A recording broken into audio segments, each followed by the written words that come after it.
자, 오늘 팔복의 6번째 시간인데 청결, 사실 원래는 물리적 개념입니다. 그 씻어내다. 그래서 이 말을 보통 카탈로스라고 해요. 헬라 말로는 어떤 물건을 또 더러워진 얼룩진 것들을 씻어낸다, 뭐 그런 뜻이에요. 이 카탈로스라는 말에서 유래된, 여러분들이 여기서 유래된지도 모르고 자주 쓰는 표현 하나가 있는데 혹시 아세요? 우리 그 예를 들어서 뭐 이렇게 마음이 좀 이렇게 답답했는데 뭐 속이 뻥 뚫릴 때 뭘 느꼈다 그러죠. 예?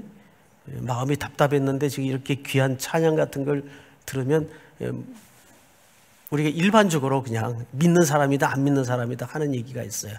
카타르시스를 느꼈다. 이게 여기서 유래된 표현입니다. 카타르시스, 카탈로스에서 파생된 언어예요. 카타르시스라는 말은 여러분 이렇게 아주 정확하게 설명하라면 잘 못하겠는데 무슨 뜻인지는 아시겠죠? 이렇게 뭐 이렇게 씻겨나가는 기분이다. 속이 뻥 뚫린다. 뭐 그럴 때 우리가 보통 카타르시스를 느꼈다. 이 카탈로스, 청결이라는 말에서 온 유래를 갖고 있습니다. 자, 그런데 청결이라는 말이 또 구약 성경에는 정결이라는 말하고도 동의어죠. 그래서 오늘은 이 물리적 개념에서 유래된 이 청결의 의미가 첫째는 예수님 시대에는 어떻게 이해됐고 어떻게 받아들여졌는가, 그 시대 사회적 통념은 어떠했길래 예수님이 오늘 본문에서 무엇이 청결한 자? 그렇죠. 여기에 방점을 뒀단 말이에요.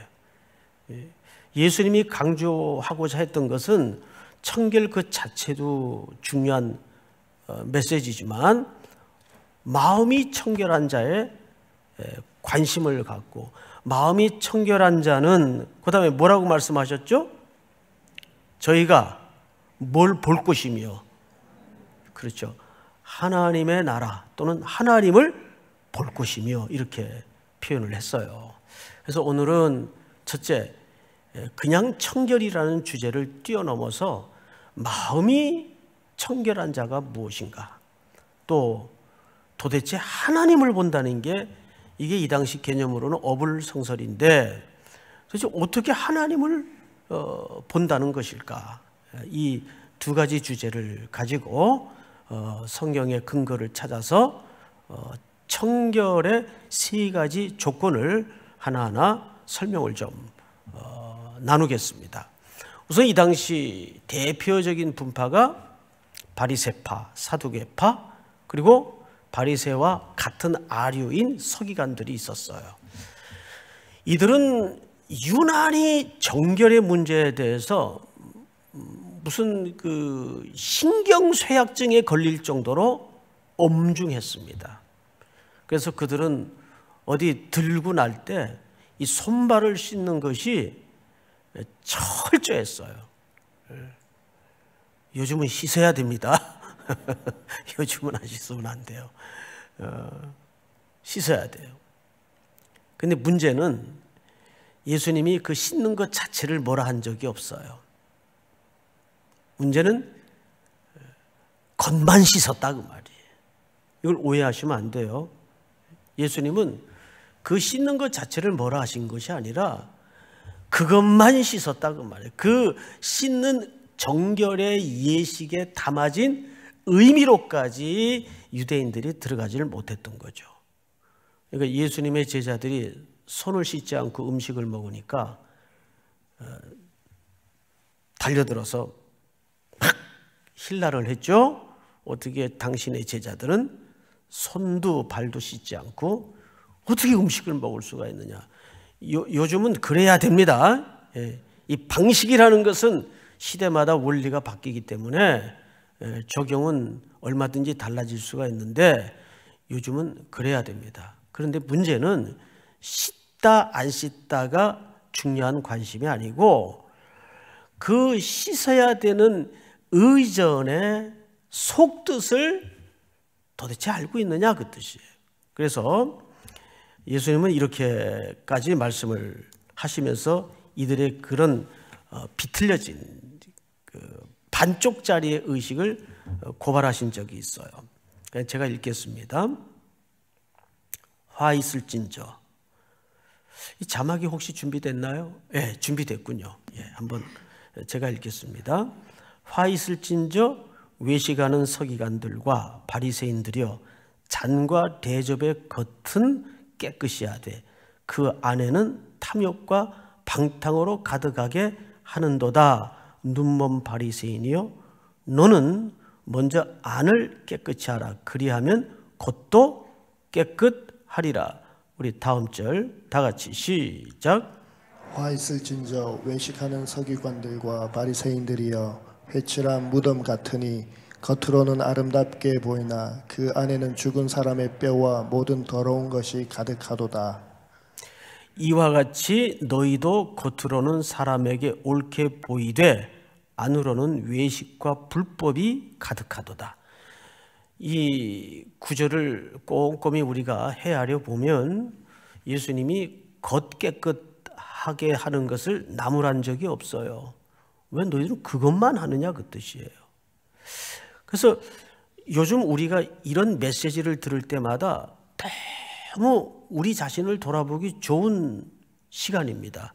우리가 청결을 온 국민이, 전 세계 시민이 이렇게 한 마음으로 강조하고 또 중요하게 여겼던 적이 없죠. 당연히 그렇게 해야 돼요. 마땅히. 그런데 과연 이렇게 겉의 청결을 넘어서 내 안은 어떤가를 또 돌아볼 수 있는 더없이 좋은 기회일 수 있습니다. 예수님이 그걸 여기서 지적한 거죠.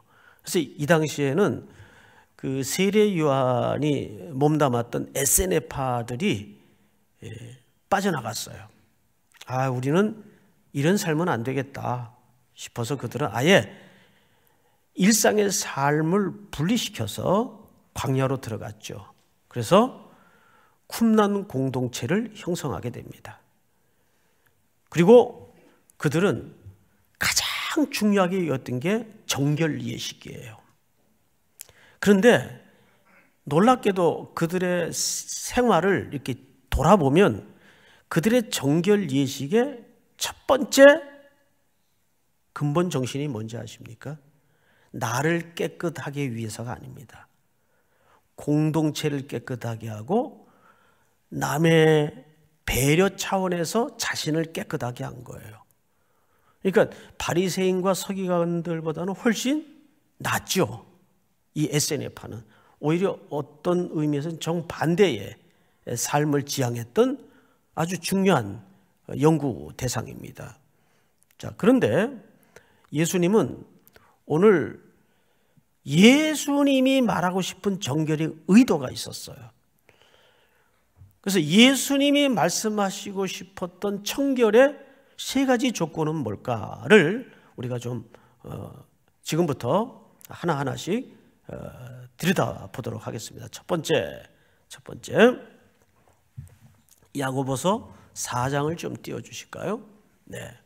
그런즉 너희는 하나님께 복종할지어다 마귀를 대적하라 그리하면 너희를 피하리라. 8절 같이 봅시다. 시작. 하나님을 가까이 하라 그리하면 너희를 가까이 하시리라. 죄인들아 손을 깨끗이 하라. 두 마음을 품은 자들아 마음을 성결하게 하라. 손을 깨끗이 하라, 마음을 성결하게 하라. 오늘 예수님이 강조한 청결의 요지가 여기 다 담아져 있는데 거기 반대 개념으로 설명한 역설의 해석이 하나 있어요. 그건 뭐냐면 두 마음을 품은 자들. 두 마음을 품은 자들은 뭐하지 못한 자들입니까? 마음이 깨끗하지 못한 자의 반대 개념으로 설명을 했단 말이에요. 그러니까 뒤집어 얘기하면 무슨 이야기가 되죠? 마음이 청결하려면 두 마음을 품어야 돼요? 한 마음을 품어야 돼요? 한 마음을 품어야 돼요. 그러면 도대체 한 마음을 품는다는 게 무슨 뜻일까? 가장 그 확고한 신뢰를 성경에서 한번 소개를 좀 할까 합니다. 베드로가 풍랑이는 바다에서 죽게 생겼는데 그걸 예수님께서 기도하시다가 아시고 한밤중 바다 위를 걸어서 저벅저벅 배 쪽으로 향하세요. 이때 제자들이 그 예수님을 향해서 뭐라고 소리쳤죠? 귀신이다. 귀신이다. 난이 두려워하지 마라. 이때 이 베드로가 정말 주님이십니까? 그러면 나를 명해서 물 위로 걸어오라 하소서. 그래서 베드로가 배에서 내려서 예수님을 향하여 물 위로 걸었습니까? 안 걸었습니까? 걸었어요. 여기 물 위로 걸어본 분 계세요? 없죠? 걸었단 말이에요. 그러다가 어느 한 지점에서 꼬르륵 하고 빠졌습니다. 뭘 보고 빠졌다 그랬죠? 바람을 보고 무서워 빠져가는지라. 바람을 보고. 누굴 보고 가다가? 예수님의 말씀을 듣고 예수님을 보고 가다가 시선이 몇 개가 돼버렸어요. 바람을 보고 무서워 빠져가는지라. 그래서 예수님이 잡아 건졌어요. 그리고 예수님과 함께 베드로는 다시 빠진 자리에서 건짐을 받고 배에 오르게 됩니다. 그러면 배까지 베드로는 또 물 위를 걸었어요, 안 걸었어요? 걸었죠. 누가 안 걸었다 그래요? 거기 뭐 어디에 헤엄쳤다고 나와 있어요? 걸었어요. 걸었어요. 그러면 사실상 베드로는 물 위를 몇 번 걸은 겁니까? 2번 걸은 겁니다. 두 번째는 빠졌나요? 안 빠졌나요? 안 빠졌어요. 왜 안 빠졌죠? 주님이 함께 하셨으니까. 주님 갖다 대면 다 답이 되죠. 예, 원론적으로는 틀리지 않는데 여기에 중요한 아주 비수 같은 메시지 하나가 감춰져 있어요. 후에 집에 가셔서 성경을 보시면 그 본문이 정확히 나와 있습니다. 도대체 처음에 걸어갈 때는 빠졌는데 왜 두 번째는 빠지지 않았는가? 그리고 이 본문을 통해서 베드로를 통하여 드러내고자 하는 메시지가 뭘까? 그걸 우리가 놓쳐서는 안 됩니다. 성경에 보면 따라서 합니다. 주여, 주여, 나를 구원하소서. 빠져 들어가는 순간 베드로의 의식 한가운데에는 아무것도 안 보였어요. 오로지 이 순간에 주님만이 나를 구원하신다라는 그 원초적 본능의 절규가 자기도 모르게 터쳐나왔어요. 그러니까 쉽게 얘기하면 이렇게 된 겁니다. 아버지, 저 좀 살려주세요. 아버지, 나 좀 살려주세요. 이때 뭐 보여요? 주님 외에는 안 보이는 거예요. 근데 어떤 때 하나님께서 우리를 그런 사지로 몰아넣을 때가 있죠. 주님밖에는 보지 못하도록. 은혜인 줄 믿으시기 바랍니다. 여기서 가장 원초적인 정결함의 자세가 된 거예요. 그러니까 두 마음을 품지 않는다는 것은 나를 구원하시리 주님밖에 없습니다. 이 문제를 해결해 주실 분 주님밖에 없습니다. 이게 뭐예요? 마음이 정결한 거예요. 정결한 것은 물리적인 개념에 머물러서는 안 되고 뛰어넘어서 마음이 나누이지 않는 태도를 얘기하는 거예요. 믿습니까? 우리 야고보 4장 8절을 다시 한번 띄워주실까요? 성경을 다시 보십시다. 하나님을 가까이 하라. 그리하면 너희를 가까이 하시리라. 죄인들아 손을 깨끗이 하라. 두 마음을 품은 자들아 마음을 성결하게 하라. 늘 우리 삶의 모든 청결하지 못한 상태의 문제가 어떤 상태인가 하면 이렇게 하면 방법이 될까? 저렇게 하면 수단이 될까? 저분 찾아가면 내게 좀 도움이 될까? 아니에요. 절대 아니에요. 주님만이 나의 구원이 되신다는, 나의 도움이 되신다는, 그 시인도 그렇게 노래했잖아요. 나의 도움이 어디서 올꼬? 내가 산을 향하여 눈을 들리라. 나의 도움이 어디서 올꼬? 우상 숭배에 가득했던 이스라엘 민족이 산의 곳곳마다 산당을 차려놓고 우상 숭배에 빠져 있었어요. 그래서 나의 도움이 어디서 올꼬? 그 산에 차려진 우상 숭배 단지가 나의 도움이 아니라, 이 시대의 우상은 뭡니까? 돈, 권력, 힘, 세상의 부귀영화. 그러자 이어서 시인은 반전의 고백을 토해내잖아요. 천지를 지으신, 그런 산 곳곳에 빼곡이 얹어져 있는 그런 허망한 신들이 나의 도움이 아니라 이 천지를 창조하신 하나님만이 나의 도움이시라는 고백으로 고백을 반전시키잖아요. 사랑하는 성도 여러분, 마음이 청결한 자는 첫 번째가 두 마음을 품지 않는 삶의 태도를, 고백을 얘기하는 겁니다. 믿습니까? 두 번째, 우리 시편 24편부터 좀 읽도록 하겠습니다. 땅과 거기에 충만한 것과 세계와 그 가운데 사는 자들은 다 여호와의 것이로다. 여호와께서 그 터를 바다 위에 세우시며 강들 위에 건설하셨도다. 우리 다음 절. 여호와의 산에 오를 자가 누구며 그의 거룩한 곳에 설 자가 누구인가? 곧 손이 깨끗하며 마음이 청결하며 뜻을 허탄한 데 두지 아니하며 거짓 맹세하지 아니하는 자로다. 자, 3절 4절을 좀 설명을 듣고 지나가십시다. 여기 잘 보시면 여호와의 산이라는 표현이 등장을 하죠. 그 다음에 거룩한 곳이라는 표현이 사실은 시적인 표현상 달리 표현했을 뿐이지 같은 의미를 얘기합니다. 그러니까 오늘 마태복음 5장 8절에도 보니까 저희가 누구를 볼 것이며 하나님을 볼 것이며, 근데 그 조건이 마음이 청결한 자예요. 그러니까 이 시편 24편은 사실상 같은 고백으로 지금 풀어가고 있는 거예요. 여호와의 산에 오를 자, 즉 다른 말로 표현하자면 하나님을 볼 자가 누구인가?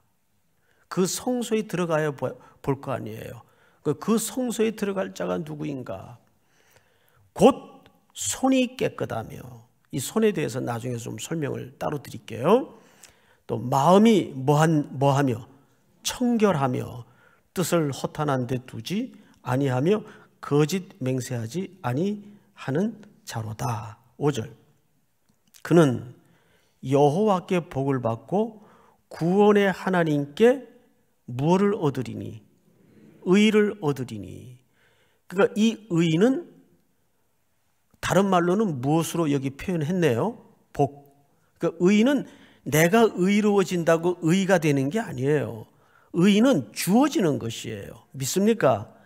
그리스도로 말미암아 우리에게 주어지는 복이 의가 된 거, 내 의가 된 거지, 내가 의롭게 삶 안에서 내가 의로워지는 게 절대 아닙니다. 자, 6절. 이는 여호와를 찾는 족속이요 야곱의 하나님의 얼굴을 구하는 자로다. 여호와 하나님의 얼굴을 구하는 그 자체가 이미 복받은 심령이란 말이에요. 의롭게 된 존재란 말이에요. 믿습니까? 자, 여러분, 성경을 보시면 그러면 이제 하나님의 산에 오를 자가 누군가? 그분을 볼 자가 누군가? 히브리 기자는 이렇게 설명을 해요. 히브리서 10장을 한번 보십시다. 그러므로 형제들아, 우리가 뭐를 힘입어? 예수의 피를 힘입어 성소에 들어갈 담력을 얻었나니. 아하, 하나님의 산에 오를 자, 성소에 들어갈 수 있는 자는 내가 거룩한 행위로 살아내서 그 조건과 자격으로 들어간다는 말이 아니에요. 히브리 기자는 그것을 정확하게 그러므로 형제들아 우리가 누구의 피를 힘입어? 예수의 피를 힘입어. 어제 이 본문을 보는데 마음에 그 찬송가 중에 그 보혈의 피에 대한 뜨거운 감정이 밀려 올라오더라고요. 사랑하는 성도 여러분, 우리는 두 번째 가장 중요한 것이, 두 번째니까 두 번째로 중요하다는 말이 아니에요. 예수의 피로 마음이 청결함을 받을 수가 있어요. 그 길은 우리를 위하여 휘장 가운데로 열어놓으신 새로운 살 길이요 휘장은 곧 그의 육체니라. 다음 절. 또 하나님의 집 다스리는 큰 제사장이 계심에, 잘 보세요. 우리가 어디에 뿌림을 받아? 예레미야 선지자가 얘기한 것처럼 만물보다 거짓되고 부패한 것이 인간의 마음이라 그랬어요. 인간의 마음. 일부 고대 사람들은 이 마음이, 우리는 마음 있다고 할 때 어디를 두드리죠? 가슴을 두드려요. 심장 쪽을. 근데 고대 사람들은 마음이 여기 있다고 생각했어요. 예? 아, 내 마음이 아파. 뭐 이렇게. 근데 우리가 마음의 뿌림을 받아 악한 양심으로부터 벗어나서 몸은 맑은 물로 씻음을 받았으니 곧 참 마음과 온전한 믿음으로 하나님께 나아가자. 그러면 여기에서 한 가지 자연스럽게 도출되는 결론이 하나 있습니다. 아, 마음이 청결하게 되려면 득도를 통해서 마음이 청결하게 될 수 있는 인생이 없어요. 그래서 예수님이 이 땅에 오셔서 제물이 되어주시고 흘리신 보혈의 피를 우리 마음에 뿌려서 씻어주셨어요. 그 결과로 우리가 온전한 믿음을 가진 자가 되었다고요. 믿습니까? 여기 보니까 참 마음과 온전한 믿음으로. 온전한 믿음이라는 건 그래서 내가 무슨 이제 내 믿음이 한 90%는 도달했고 아직 100%는 안 돼, 그런 개념이 아니에요. 그리스도의 보혈의 피로 우리는 온전한 믿음을 가진 자가 됐습니다. 믿습니까? 두 번째, 마음이 정결하게 되려면 예수의 피를 힘입어야 돼요. 예수의 피 외에는 방법이 없어요. 예수 십자가 흘린 보혈로 그대는 씻기어 있느냐. 이 찬송이 저절로 나오는 거예요. 자, 그런데 여러분, 여기서 모든 게 그러면 됐네 이제. 과연 복음이 그렇게 간단할까요? 그렇지 않아요. 아까 설명드리고자 했던 이제 그 부분을 마저 설명을 좀 드리겠는데, 우리 22절 한번 좀 띄워주세요. 22절.